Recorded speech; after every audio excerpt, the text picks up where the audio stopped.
Welcome to the world of London LaVario, where books become portals, stories become spells, and healing lives in the in-between.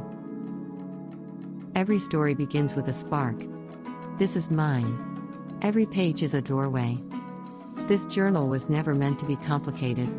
It was meant to be gentle. 30 Days of Thankfulness is a space to pause, to breathe, and to remember what's still beautiful, even when life feels heavy. Each page holds a quiet invitation to find light in the small things, to return to yourself, and to hold gratitude like a flame. You don't need the perfect words.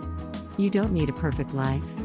You just need a willing heart and a moment of stillness. This is for the dreamers, the healers, the soft-hearted souls. One page at a time, one day at a time, you come back to the magic that never left you. Signs appear when your soul is ready to receive. I didn't go looking for them.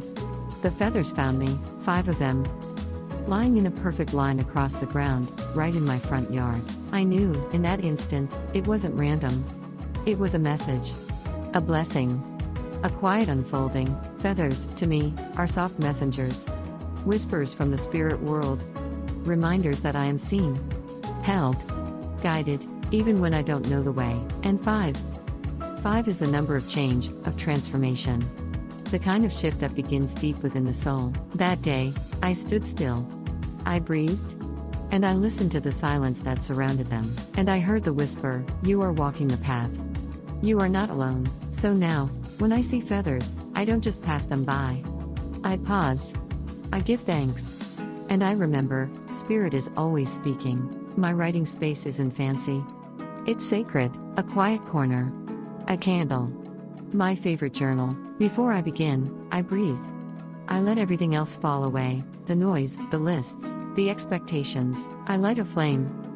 Pour a warm cup of tea. And I listen. I don't always know what I'm going to write. But I trust that something will come. A phrase. A feeling. A doorway into the page. Writing, for me, is a form of devotion. It's not about being perfect. It's about being present. This space holds all my magic. My stillness. My truth. And every time I return to it, I return to myself. And that's the end of today's story.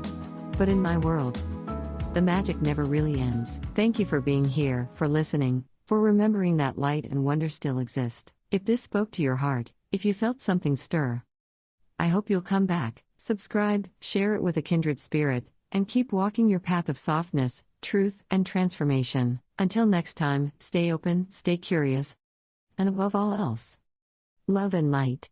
Love and light.